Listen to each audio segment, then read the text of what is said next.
Okay, everybody. I have to say I'm really sorry, but I lost a connection. I lost Okay, my everybody. yeah, I lost my connection to the internet. It is I have to back say I'm right now. So I humbly apologize, and I'll wait for your return so we can continue watching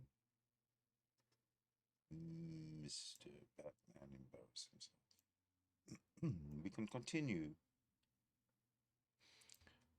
We can continue forming questions about Mr. Batman and for Mr. Batman. So, Mr. Batman, you need to come and talk to us. So, either we could learn from your wisdom or we could perhaps spread our wisdom to you.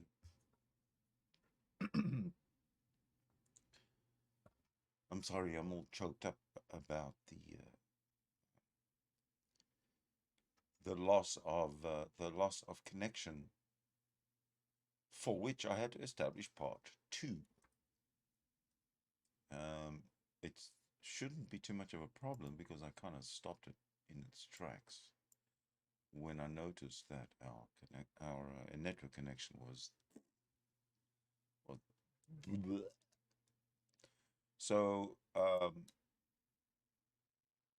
I see one person has made it back into the chat. Welcome, well done. You found it pretty quick. You understand the deal with me and my computer.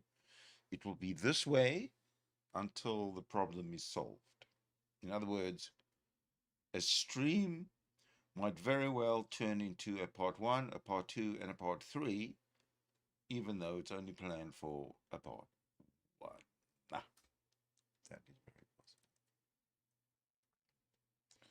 So yeah, I do apologize for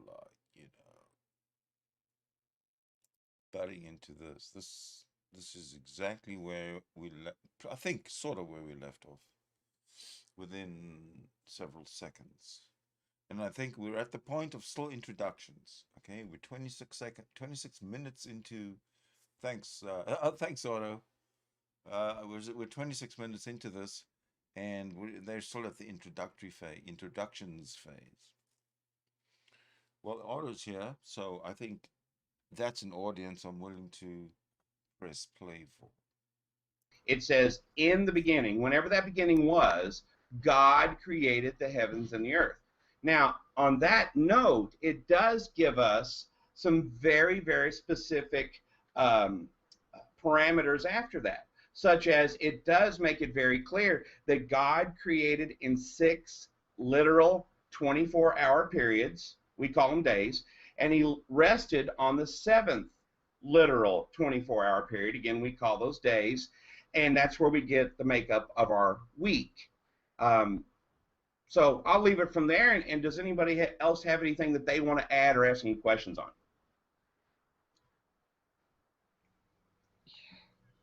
I'd like to ask Adele.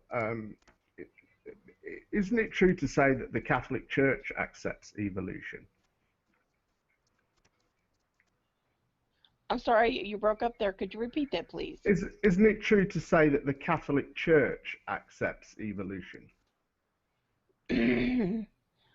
I'm not really sure. I would have to look that up. I mean, we accept science. We have astronomers. We have all sorts of scientists. But we we always know that God created, that all of creation is created by God, including us, the animals, the plants. Just as the Bible. I can. Sorry, I can chime in there a little bit. Yeah, the position of the Catholic Church, at least from the last couple of popes, has in fact been that the Church accepts evolution as far as it goes. But of course, as Adele said, they would simply posit, more of a God of the gaps. They would say, well, but God sort of kicked the whole thing off. But in fact, evolutionary theory does explain how it rolled out. I'll also point out, was it Georges Lemaitre? I never can pronounce his name right, but he was a Catholic priest. He was the Catholic priest that initially proposed the idea of the Big Bang. It was a Vatican astronomer. So yeah. I find it kind of amazing that this Adele Catholic lady has to look it up about whether the Catholic Church accepts evolution or not. Well, these are, well, I believe that God created everything. So whether the Catholic Church that I am a member of accepts evolution, well, I'd have to look it up. I'll have to Google it. That is correct. Awesome. I mean, I think that's a really quite a different belief. The sort of God of the gaps position is really quite a different belief, because I think that you can have that belief and it can fit quite snugly with the reality that we see. Whereas I think if you Soon you're going to run out of you're talking about a sort of a literal creation in 6 days. I think that's really quite a fundamentally different way of seeing it. I'm curious, Jim, if I can ask you a question. And this is usually where I start sort of these conversations, and that's this. Some, and I'm not putting this on your shoulders necessarily, some creationists, will either maintain or sort of imply the idea that sort of the entire global scientific community is out to undermine the idea of God by intent and by design, and that everything that they say they know and they've learned is sort of has been tweaked to point away from what they all supposedly know is a better answer. And I've always found that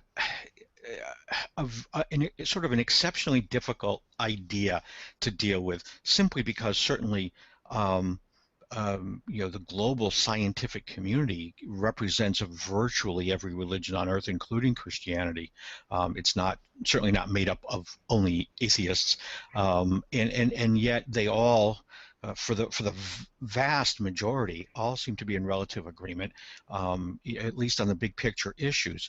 So I am sort of curious, while your faith may drive you to one set of beliefs, how do you, in your mind, how do you reconcile that, with the scientific community's findings in general? Well, personally, I'm of the mindset that science, true science, and Christianity do not conflict with one another. As a matter of fact, they're best friends.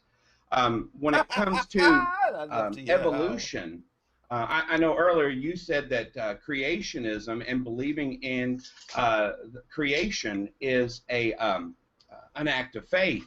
I would say that both believing in the creation event and any kind of Okay. I just got to point out. See that young man sitting behind Jim's shoulder? I believe he said he was his nephew. So picture this. It's summertime, quite obviously, July or August of 2017. And Jim is known as a pastor to the family, to his community, and he's now online with his nephew behind his shoulder, and he's online teaching his nephew, I guess, how to preach online. So half an hour in, they pretty much haven't gotten anywhere. They're just beginning to get somewhere, and that guy behind looks very bored, and I think he's got something in his hand that he's looking at, which could be I don't know, 2017, a game, playing a game, something, maybe a game on his phone if they were around at the time. Oh God, yeah, really. Yeah, poor kid. This is abuse. You're watching, ladies and gentlemen. Watch Mr. Batman abuse the child behind his shoulder with the evil, cruel, callous Christianity that invades and takes up all of Jim Barber's time and energy. It is appalling. Evolution, initial evolution event would be an act of faith, because those things are not something that are repeatable. They are one-time events. The Big Bang, abiogenesis, whatever it is you want to look at as being that original start, are one-time events. Can you imagine taking your educational formative, taking into yourself in your formative years of vulnerability and respect for your elders, especially those who teach you, and this is what this young kid is being taught. The bullshit that's coming out of Jim Barber's mouth is now supposed to be a foundation of education for that young man.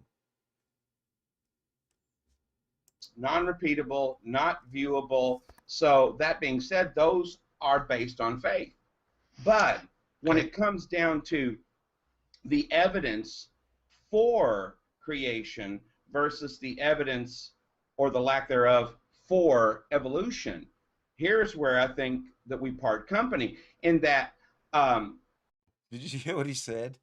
The evidence for creation versus the evidence or lack thereof for evolution. Did you catch that? I love it when he says these little things that make comedy gold. I want to play it again because I'm in that mood. I just am in that mood. Sorry, I think I might have gone back too far. Start are one-time events, non-repeatable, not viewable. So that being said, those are based on faith. But when it comes down to the evidence for creation versus the evidence or the lack thereof for evolution. There, did you get it? That's exactly, he said the evidence for creation versus I don't know if he said and or versus the evidence or lack thereof for evolution. You know what's coming, don't you? Here's where I think that we part company, in that I'm going to quote the Bible here where it says, in the beginning, God created the heavens and the earth. Then you go on down and it says, and God created according to their kind. Well, that's awesome, because that's what we see today. You know, that is something that is testable, provable, repeatable, observable. We see a kind that is maybe dogs. Dogs are dogs, whether it be Chihuahua, wolves, or whatever. Can we do a body language check on that kid and see if his body language rejects or accepts what Jim Barber says? Let's see if we can do that much of a deep dive, because we're such fucking experts at everything. Okay? A dog kind. And we never see a kind give rise to another kind. And so with that being said, evolution itself is not scientific because it is non-observable. It is not repeatable. It is not really testable. Because I see people, and I've had a debate last night where they came up and they said, well, wait a minute, let's go ahead and look at all these fossils, and these fossils prove evolution. No, that's not the way it works. Fossils only prove that you had something that was alive and now that it is dead. You don't know anything specific about that particular organism. You don't know if it procreated. You don't know very much about anything of that particular organism other than its base structure, and that's it. So again, when it comes to science and Christianity, I don't have any problem actually making those two meet up, because they do. Okay, so they don't. They really don't. Oh, Sorry. God, no, that's okay. I was just going to say, okay, so let's see if I can. You hit a couple points there. Um, First of all, this idea of kind is I don't know, and maybe you can give me one, but I don't know of any type of a scientific definition for kind. In other words, can you give me a formula to determine what qualifies as a kind, and what is that based on? In other words, is there a definition that we can look at, or how do we determine what the same kind is? That would be one question. We can come back to these. That's sort of one question that I have. Another issue, where we said that, I want to be careful here, where we say evolution is not observable. Well, I would clearly say that's not the case. I mean, evolution is defined as a heritable change in the frequency of alleles in the gene pool of a population over time. That is what evolution is. That's clearly demonstrable. We can watch that. When we talk about the idea of speciation, or one species changing into another species, we can and we do observe that. I mean, that's quite easy to Google that and look at scientific articles. We observe that quite frequently, actually. So we actually can see that happen, and we do understand that process. So there are a couple of things there that I would have to sort of put on the table. When you talk about kind, an interesting article, or not article, I'm sorry, an interesting question that I ask people is, well, what about deer? Like a deer, antlers, deer. Would you say that's a kind? Well, that's a member of a kind. Okay, so what's the kind? Give me, what is the kind? Oh, you would probably have deer be associated with, like, I don't know, antelope and Moose, things like that. things like that. Yeah, so things like that. And again, okay. I'm not one that's actually going to be able to sit down and right off the top of my head say, yeah, that's one of these kind and that's one of these that's kind. Fine. That's I fine. can tell you this, and here's an example of a kind. Okay. Chihuahua, Great Dane. Okay, but why? Why are those a kind? Why are those a kind, though? Are what members is it? of the same kind in that they have the very same characteristics, very similar characteristics. Now, okay. Again, when it comes right down to it, humans are a kind when it boils right down to it, whether they be white, black. This BS is really a show that Jim Bob is putting on for that little kid, for that young man that's over his shoulder.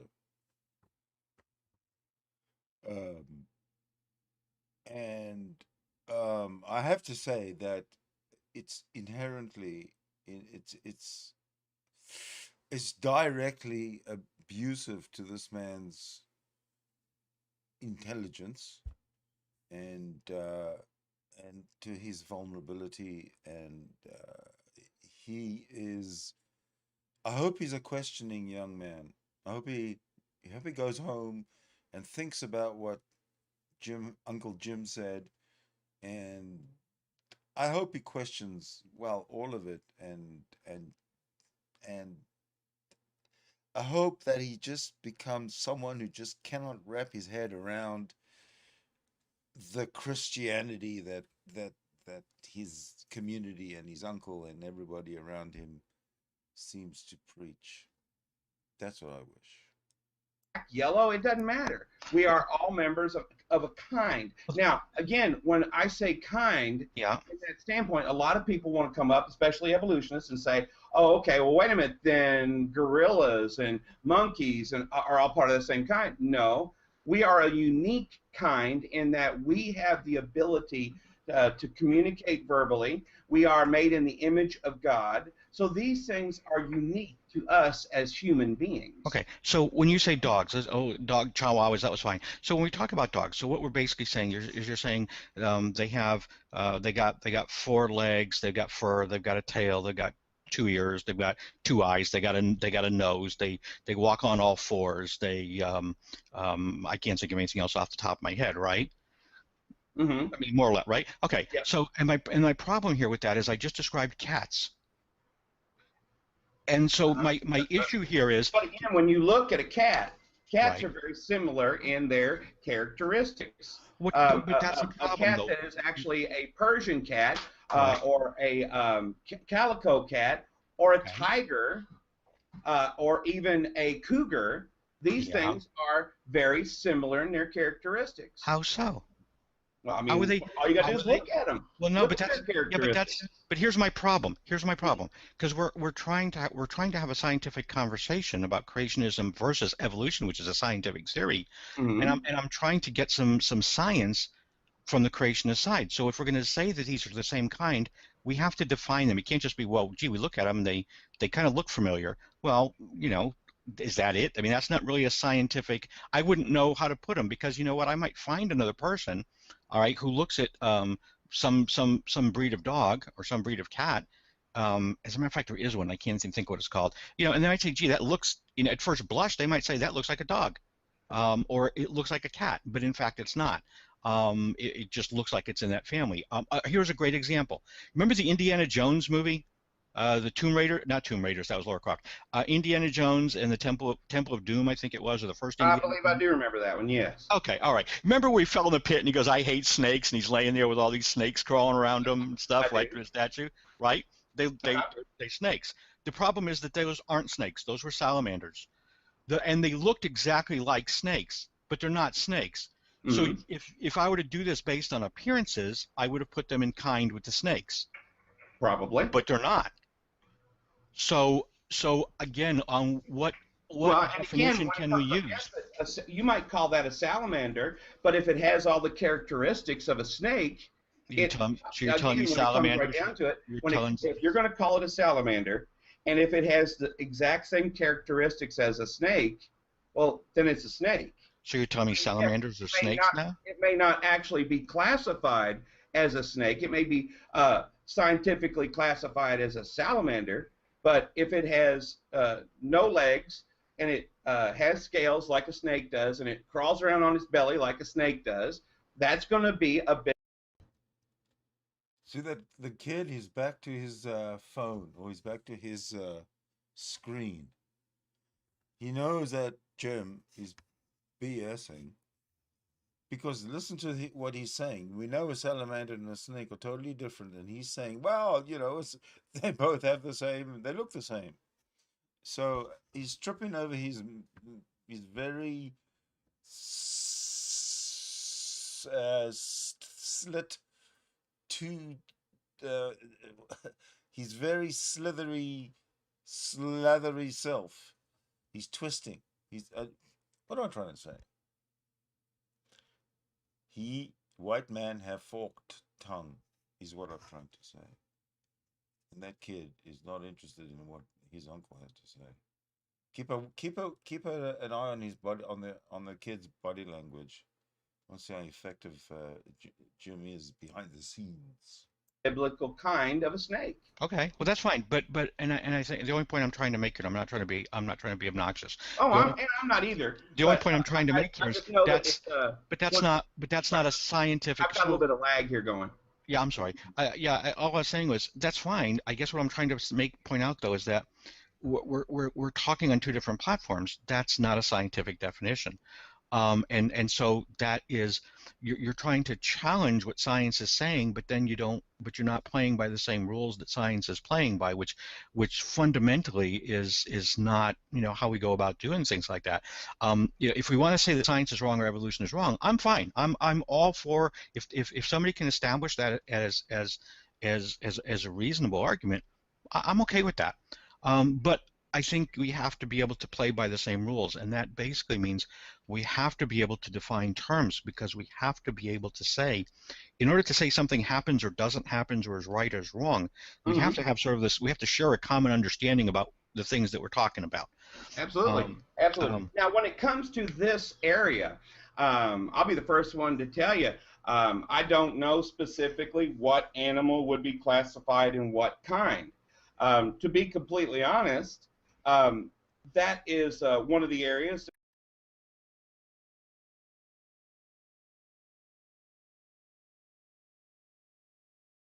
that, like I said, I'm not all that great at. But what I do know is this, and this is testable, provable, repeatable. If you take a known kind, like dogs, sure, then that known kind is always going to give rise to its known kind. Right. It's not going to, that dog. How did we go from snakes versus salamanders to dogs not giving rise to dogs giving rise to only dogs? I mean, this poor kid. I hope he's just not even listening. Oh, it's horrible.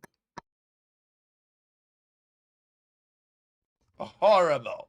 Kind is not going to give you cats. Right. And those cat kinds is not going to give you salamanders. And I absolutely agree with you, Jim. Mm-hmm. And here's where I think the problem is. And the problem is this: when you look at sites, when you listen to guys like Ken Ham, when you go to sites like Answers in Genesis or Carm, the problem is they are, and I don't mean this to be disrespectful, but they are being fundamentally disingenuous and dishonest. And here's how I think that one way that they are doing that. Okay. They will make a statement very similar to what you just made, which is true. I don't disagree with you, right? They will say evolution is wrong because it's obvious, like what you just said. If we breed two dogs, they don't give birth to mice, okay? They give birth to dogs, okay? Mm-hmm. All right. So one kind doesn't give birth to another kind. The problem is evolution doesn't say that it does. So they've literally taken a straw man position. They've invented this position, and they said science says this, and it's obviously not true. The problem is science doesn't say that, and that's not what the theory of evolution let me ask you a question, then, does. What does science say?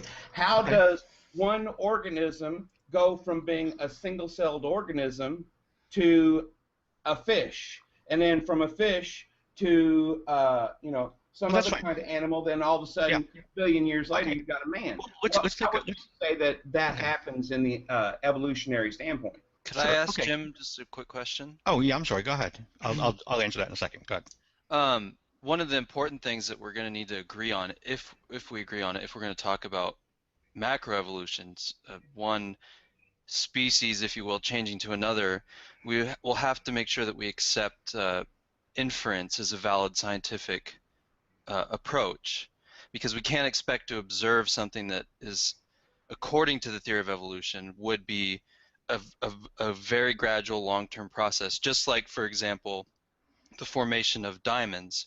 We find diamonds, we don't actually witness them forming, but yet scientists say that they're formed under conditions of vast amounts of heat and pressure and time. So we can't actually see it happening.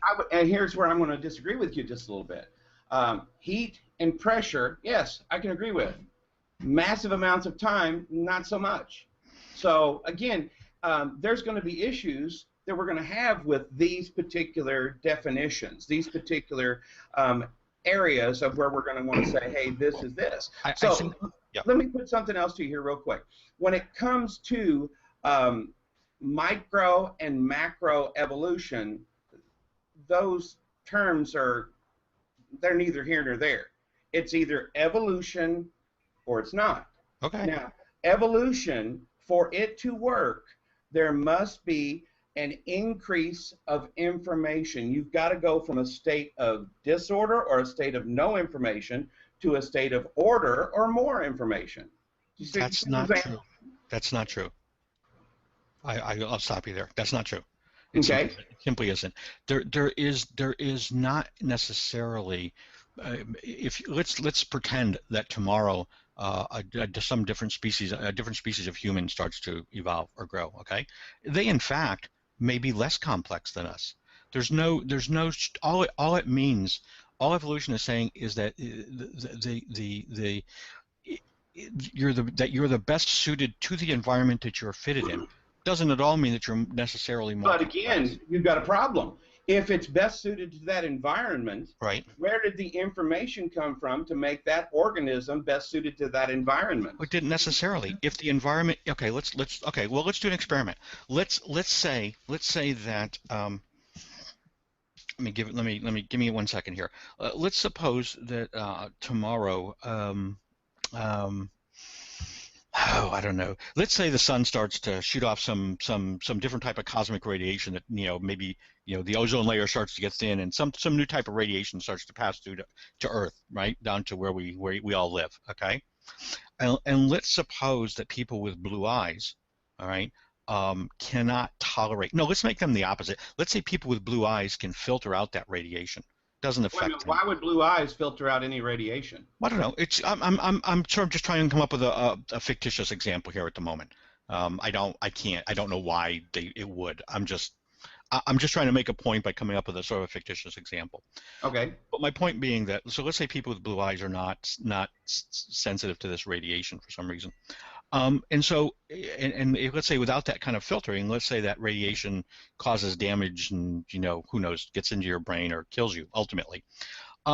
So certainly over time, we would start to find that we would have in the population, we would start to have people with more and more genetic variations that produce blue eyes, simply because people with brown eyes or green eyes are ill-suited to this new environment, and they're not going to be able to reproduce because they're going to be dying off at a very young age. And over the course of time, right? But no, I haven't. Because where did the information come from to begin with? But wait a minute. My question is, what I'm saying though is, because the environment changed, does not mean that I need to add any new information to survive. It's simply the ones that are not fit to survive die off. That's what I'm saying. You made my point for me. You don't have to add any new information for that scenario. The information was already there for that particular organism to adapt to its environment. Yes. So where did that information come from to begin with? Now, see, what you're talking about there is that, again, if it can adapt, and now the blue eyes are causing problems, well, the ones that now they die off, and now the only information you have left is the one for the brown eyes. So that's a loss of information. That is not an increase. That, again, your change of environment has an effect on your organism. Are you absorbing the science out there, viewers? It's coming at you from somebody who teaches science to children, to young children in school, grade, I don't know, 1, 2, 3, 4, 5, 6, whatever. This is what he teaches them. This is the level of science education in America, in the United States, I should say, specifically today. And today is 2022, like almost smack dab in the second quarter. It's pretty horrific watching all this, actually. But that organism is already empowered.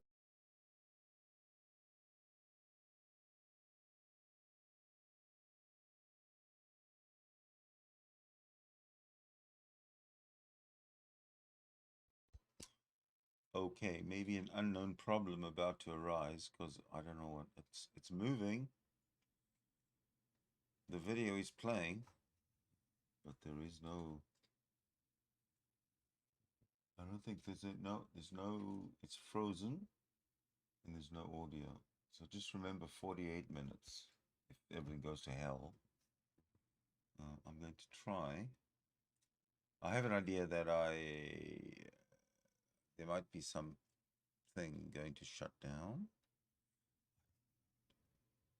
Let's see if something works. See if this works. Yeah, okay, good. If it shuts down, you'll see it first.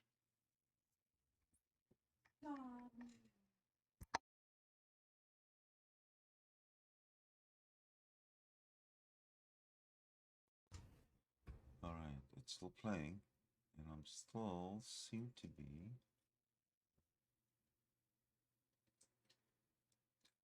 unable. Oh, see if I can stop it.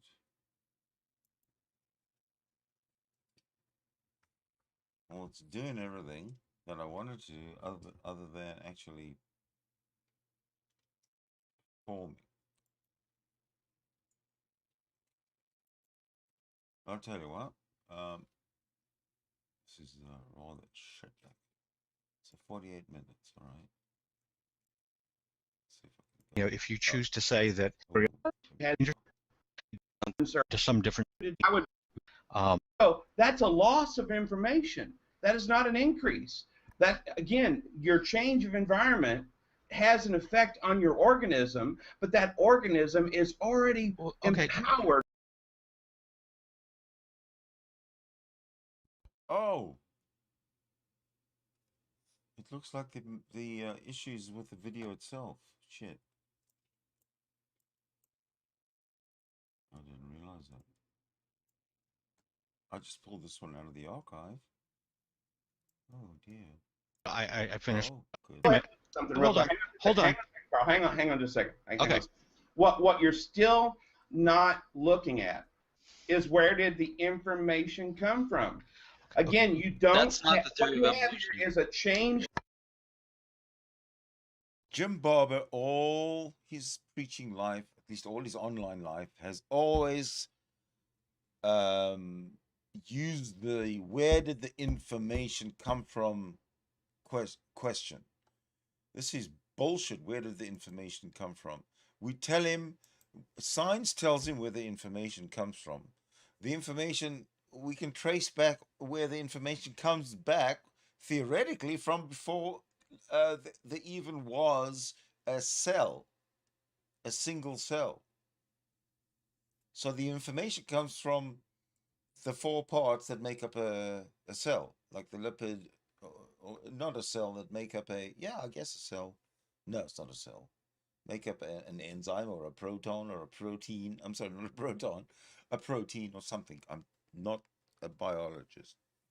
I'll become one soon when we deep dive into the subject.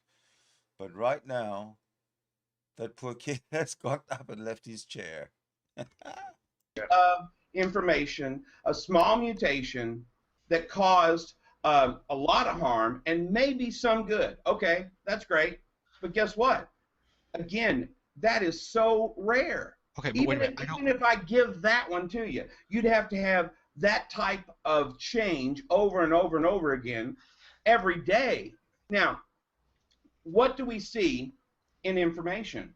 Information always comes from an intelligent source. What is DNA?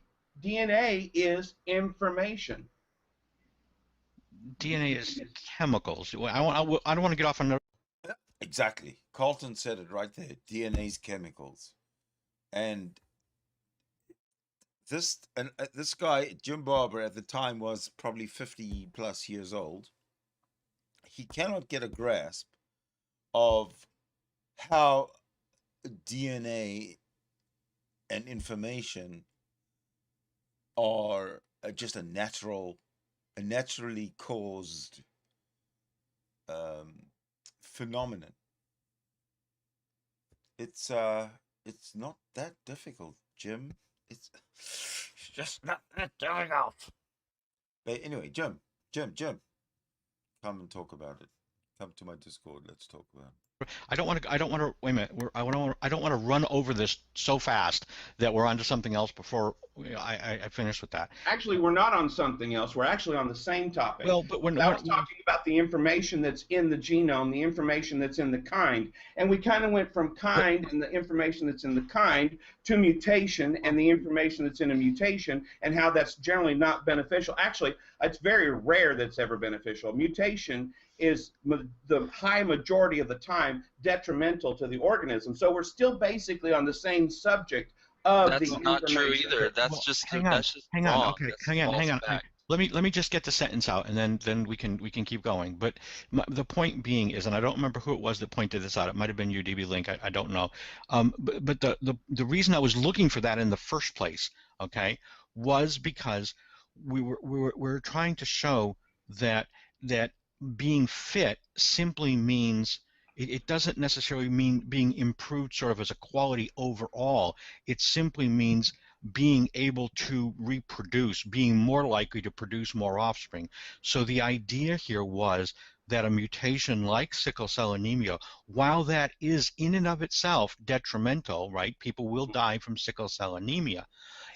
between the two, that sickle cell anemia provides a protection from children dying of malaria until such time as they can reproduce. So even though people will die from sickle cell at 40 or 45, from an evolutionary standpoint, whatever happens after you reproduce is irrelevant. It's only about reproduction. And so that is a mutation which does, it was a mutation which does allow, it improves the fitness of the population in terms of being able to reproduce. It allows them to live longer. Once they reproduce, we don't care. Too. That's all. That was the only thing I wanted to say. Hold for just a second. I got another gentleman that's wanting to come into the room. Sure, sure. His name is Nephilim Free, and apparently somebody has him blocked. Does anybody know how to check on that so he can get into the room? Well, it's not, I know for a fact I don't have him blocked. I don't think I have them blocked. I don't think I do either, but John, I don't know how to check on that. Let me check. It might be me. I don't think it is, but let me check. I can't remember the last time I even talked to him. Oh, people, profiles, people. How do you check on that? I'm trying to remember. Yeah, that's always that's never fun either. It's Google changes all the time. I hate Google for this. I really do. Yes, I know. Gentlemen, hold that thought. I'm gonna get me another drink. I'll be right back. All right. I don't know where the hell it is. Okay, wait a minute. Actions. It's somewhere here. View blocked. There we go. Nope, I don't have him. Got a few people on my block list, but he's not one of them. How do I check? Oh, go to your where your circles are. My circles. Go to on your under where it has their profile, people, photos. Go to people, and then on the middle there it says find people, having circles, your circles. Click on your circles. Okay. Wait, I'm at find people. It says people to add back. No, not find people. Not find people. Having your circles. No, the other one, your circles. Your circles, okay. Okay, click that. Now on the left-hand side, you should see two drop-downs. One says relevance and one says actions. Yep. Click on actions, and toward the bottom, it should say view blocked. View blocked. There you go. You haven't blocked anyone yet. There you go. Okay. Yeah, I know Google Plus is not the best on this, but it's hard to have this discussion when you throw all of science out the window. It's like, where the hell do I start? I mean, right? Because we can't have long times because we've thrown geology and radiometric data. We've thrown all of the earth sciences out the window. We've thrown astronomy out the window. We've thrown biology out the window. What am I left with? And it's like, where do I start to rebuild? What's taken us, the last 500 years to get to, and I got to do it in 30 minutes. Essentially, you would have to say that virtually all of the scientific world and all the people working in it and studying these fields for decades, dedicating their entire lives, that they're not just wrong, because they would have to be actually intentionally obfuscating the truth, the evidence of creation. But even Christian, for example, the earliest geologists were actually Christian geologists who were setting out to prove that the flood happened. Right, and they're still there today, and you get people of all faiths, and they all look at creationism the same way. They go, "This is nonsense." They understand, and they don't have an axe to grind. Half of them are Christians, but they're honest, at least in their profession, and that's kind of what I have a problem with. Is we want to throw out all the sciences. And I can't defend it. I mean, I can defend it a little, but I'm not a scientist. I haven't done the 20 years of work and done the life study, that gives me the credentials to be able to do a proper job of it. But the information is certainly there. That's the problem that I have with this, is that we have tens of thousands of people that are scientists that have dedicated their lives to doing this, and they come from all different faiths and persuasions and backgrounds, including Christian, and they all basically say the same thing. And I'm like, well, or at least 99.9% of them do. Yeah, I would feel very foolish disagreeing with them, just because. It's like listening to the guys talk about quantum physics, and I'm going, well, that can't be true, because how could it possibly go through both slits at the same time? Well, but I'm not a physicist, and so I would feel kind of absurd trying to disagree with them. I don't have any standing. Doesn't mean I don't have an opinion. I can't have an opinion, but I just don't have I don't have that kind of standing. I don't have a leg to stand on in terms of a real discussion about it. And it is said, if you claim to understand it, you don't understand it. Yeah, I mean, yeah, I'm working to it, but that's not my field of endeavor. Now, if we want to talk about computer programming, I'll be just fine. I'm okay there, but yeah, it's to me. Sorry to interrupt, but anybody figure out how to check whether somebody's got Nephilim free? Yeah, we did, Jim. I don't have them, and then whoever else is that just going to like your circles? Go into your circles and then go to where it says actions. There's a little drop down that says actions there on the left. And toward the bottom, you should see view blocked. And if you click that view blocked, it'll give you a list. Actions. Hey, there we go. I haven't blocked anyone yet. Well, maybe I ought to add him so I can block him. You know what? It might be Reuven, because Reuven's kind of offline or half offline here. He said he doesn't have him blocked. Oh, he doesn't? Okay, sorry, Reuven. Okay. Well, welcome there, Abel, and welcome back, my sister. Thank you. I'm studying with one of my girls right now, so I may not have much opportunity to participate. That's maybe in a bit. Yeah, we got. I'm going to have trouble now. I got Abel and Adelaide. Adelaide. Sorry, my bad, Adelaide. I can't talk. Or Adelaide? I think it's Adelaide. Is it Adelaide or is it Adele? I'm sorry. Do I need glasses as well as Adele? Oh, it's Adele. I'm sorry, Adele. My bad again.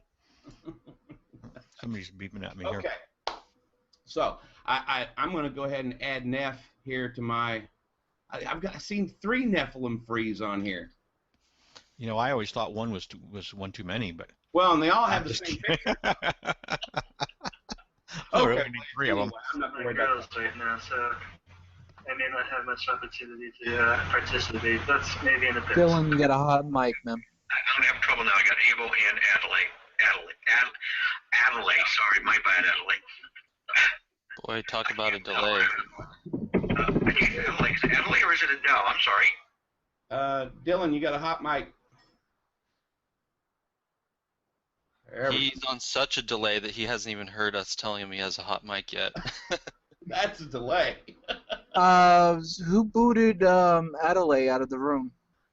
Uh-oh. Not me. Adele, I mean. Sorry, I apologize. Uh-oh. Carlton seemed to have left immediately, too, for some reason. Well, that's not good. I didn't do it. I know that. I know that there's supposed to be a way. See, cameraman, I see that. Yeah, is there a way to check on other people? Oh, Christian Hillbilly. What I would recommend for cameraman is yes, no, yes. Dylan, you got a hot mic. I'm sorry? Dylan, your mic's wide open, though. Such a delay. Yeah, he's so delayed. Like, he's just getting that message from us, like, almost a minute later. Okay, I got it now. Yes, no, yes on the cameraman. Gotcha. The reason why I say yes, no, yes is so when people come in the room, they don't, you know, their camera doesn't show. They might be doing penis helicopters, you know, God forbid. Yeah, we wouldn't want none of that there stuff happening. Mercy me, oh my. Okay, anyway, I don't know what happened to Carl either, but anyway, we were talking about the mutations. We were talking about malaria. Phew, I almost said marijuana. Where am I going here? Anyway, we were talking about mutations and how mutations are primarily detrimental. And then we were also talking about malaria and sickle cell anemia. So going right along those lines, again, my whole thing has been, with each of these topics, we've kind of progressed from one to the other, has been information. Now, since we are looking at these different mutations, how does mutation work in your mindset? How does it affect the information that's in the genome? And what makes it work on your all's level? Just give me an idea of what you think about mutation. Well, first of all, the best studies that we have that have actually looked at the effect on fitness of mutations in humans, that is on average 3 negative ones that negatively affected fitness out of 175 generations, out of 175 per generation, I should say. So the vast majority, and that's all mutations, not just functional mutations. So you can have some that don't do anything, and in fact, that's what most of them do, because only a small percentage of our genome actually makes proteins. Another percentage of it, we don't quite know how much yet, has a regulatory function, but there's a lot of it that's doesn't really seem to do anything. It may, but right now we don't have any evidence that it does. And if a mutation happens there, and we track the fitness of, say, we do this a lot on bacteria, if you track the fitness of that bacteria, it's able to reproduce, make copies of itself with a mutation in one of those areas that we don't have evidence that it is functional. It doesn't affect their number of offspring at all. Okay. So I just wanted to clarify that according to the research that's been done, most mutations are neutral in that they do not have an effect on fitness. I just want to say to James, you see the new people that came in the room and they're in black. It looks like they're in purgatory right now. Yes. You gotta click on the menu and accept them, let them come in. Okay, where is that? You click.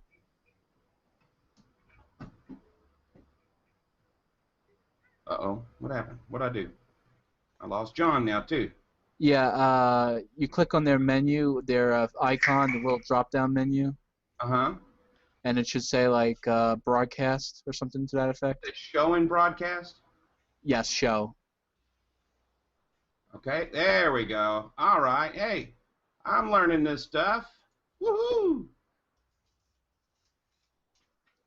Show and broadcast. And let's get that one in here. I tell you what, who said an old hillbilly ain't trainable? Is this the first hangout you've done? Yes, it's the first like this I've done. I've had other hangouts where I've had a couple, 3 people in, and we've had an individual chat, but I've never had a big one like this before, so I've kind of learned as we go. So the way to get a hangout going is to make a preposterous claim and get everybody mad. So, okay, so if I say evolution is factual, then everybody will flock to the room. No, it's not controversial. It'd probably be a boring hangout. Yeah. Well, I will say this, with the few people that I've met the last couple of days, I doubt that it will be boring. No, this one definitely won't be. Okay, well, in my idea, I'm looking at the information, and the information is so key to what we're talking about, in that when you talk about mutations, a mutation is a change in the existing information. Uh-oh, who we got here? Who's Dylan. driving a race car? Yeah. When you're not talking, buddy, mute your mic for me, would you? Yeah. I turned off my AC, so. Okay. Man, that's some serious AC you got going, sounding like a turbine firing up. Anyway, we're talking about information. We're talking about these mutations. I'm looking at it from the standpoint that the mutation itself is changing the existing information. It is doing something using some type of, like Carl was talking about earlier, some type of radiation or something that's going to give a change, and that mutation is going to be a change of the existing information, a rearranging of the existing information, or a reduction or complete deleting of some information that causes the organism to do something differently. Now, my whole thing is this: where did the information come from to begin with? Copies of something previously. To me, if you're asking for the ultimate origin of biological information, I'd say that that's a question that's falls under the abiogenesis. It's not, evolution only describes changes. It doesn't describe origins. Well, another problem is that information is kind of subjective. Information exists only because of human brain seeing something and making information out of it. Information does not objectively exist. Yeah, it has to have a sender, a recipient, and a meaning to some agent. The other thing too that's important. Can you see that right there? My lovely Walmart receipt. Now I can't read it. Okay, well you don't need to read it. Just I mean, if you can see that it is a Walmart receipt. Okay. Now there's information on this here Walmart receipt. Even if you just look at the very top where it says Walmart, you know, the information is there, and it is not in the ink. It is not on the paper. Where is it, Mr. Batman? Where's this information? I am going to stop the stream now. I have overestimated how long I would be online before I had to do something else. So I'll be back with part 3, if you don't mind waiting an hour or two. So